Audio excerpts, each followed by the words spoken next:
Our patriarch Jacob taught us something in this week's portion that if we could apply this to our life, it's a game changer. This is the difference between being super successful in life or being a failure. This is the difference between accomplishing your goals and failing at your goals.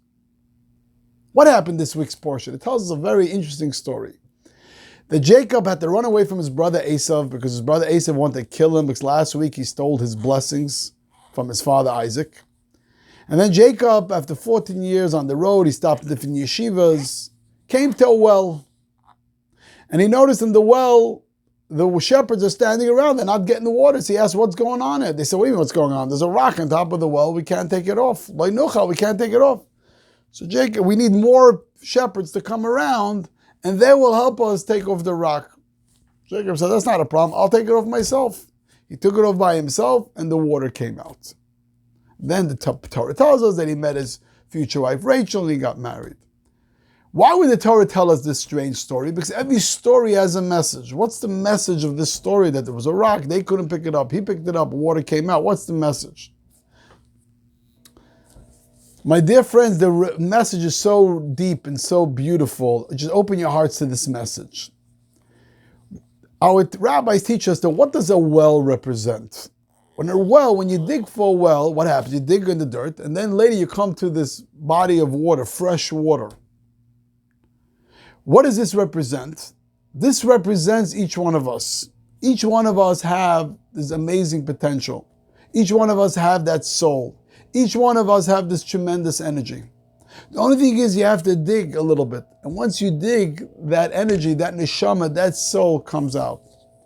What does the rock on top of the well represent? The rock on top of the well represents the obstacles we have in order to get to our well. The obstacles we have in life that stop us from reaching our potential. The water of the well shows that's the potential. The water was always there, you just got to reveal it. The rock on top of it represents the obstacle that stop us from getting to our potential. So what happened with the shepherds? When Jacob showed up, he said, what's going on here? They said, Lo nuchal, we can't take it off. They felt there's no way they could do it. You see, in life, a lot of times people will say, you know what, there's no way for me to be able to do this thing. And I say, you're right. Says, why are you saying you're right? Because you said there's no way. What happened with Jacob? Jacob didn't come with that attitude, there's no way to do it. Jacob said, I am going to be able to do it. And he was able to take it off. You see, my dear friends, that's our life. We have a journey in life. We have goals in life. But unfortunately, a lot of times we all start thinking, you know what, there's no way for me to be able to accomplish it. There's no way for me to be able to accomplish this particular thing in business. There's no way for me to be able to accomplish this with my family. There's no way for me to be able to accomplish this in my own personal growth. You're right. With that attitude, like the shepherds, there's no way for us to do it. But if we take Jacob's attitude, absolutely I could accomplish it. I have this tremendous potential that God gives me. All I need to do is put in the effort. And I will be successful. I just watched this very interesting interview on ESPN from one of the great linebackers in football. His name is Reggie White. I'm sure you heard of him. If not, you can Google him. See, Reggie White, when he was playing in the football, they used to call him the preacher. Because he used to preach a lot of the New Testament. And then in this interview, Reggie White talks about that one day he said to himself, you know what, I want to learn, if I'm reading the New Testament, what's the Old Testament? I want to start learning the Torah. Then when he started reading the Torah, he said, you know what, I'm just reading the English, that's a translation. As you know, translation is interpretation. I want to read the source, I want to read Hebrew. Just imagine. I'm asking each one of you, those of you who can't read Hebrew. Imagine I tell you, you want to start reading Hebrew, you say, it's too late, Rabbi. I should have done it in Hebrew, I should have gone to Jewish day school. Here's a Reggie White, he's not a Jewish player. He's not Jewish. And he never ever went to Hebrew school. And he said he wanted to learn Hebrew. And he found himself a partner in Israel, and they used to learn over the phone, or those days it was before Zoom. And he went and he learned, taught himself how to read Hebrew.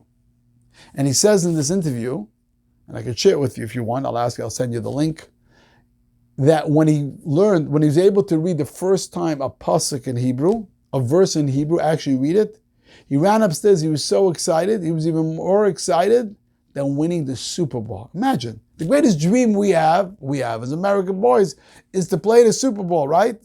And imagine winning the Super Bowl. Here he says he was more excited that he was actually able to read a verse in the Torah more than actually winning the Super Bowl. But what do you see from here? He didn't come with the attitude, listen, I'm an NFL player.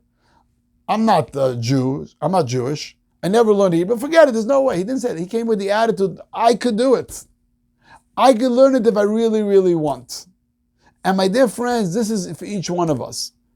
Anything that's in our road that we want to accomplish, anything that we want in our goals, we have to tell ourselves, yes, I'm going to be able to do it. Now, if you meet someone, they'll tell you, well, but you have this obstacle, that obstacle. I know about all those obstacles, but I'm ignoring it.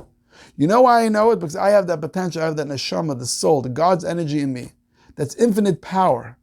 And any goal that I have that's important for myself, for my relationship with God, with my children, my family, with my spouse, I could do it. Let's stop using the words the shepherd used, loy nuchal, I can't. Let's start getting the attitude, if I really want to learn how to read Hebrew, if I really want to keep Shabbos, if I really want to be a better husband, a better wife, a better father, a better mother, it's all in my hands. And I will be successful. All I need is to have faith in myself, and faith in my potential, and faith in the well that I have within myself. Shabbat Shalom.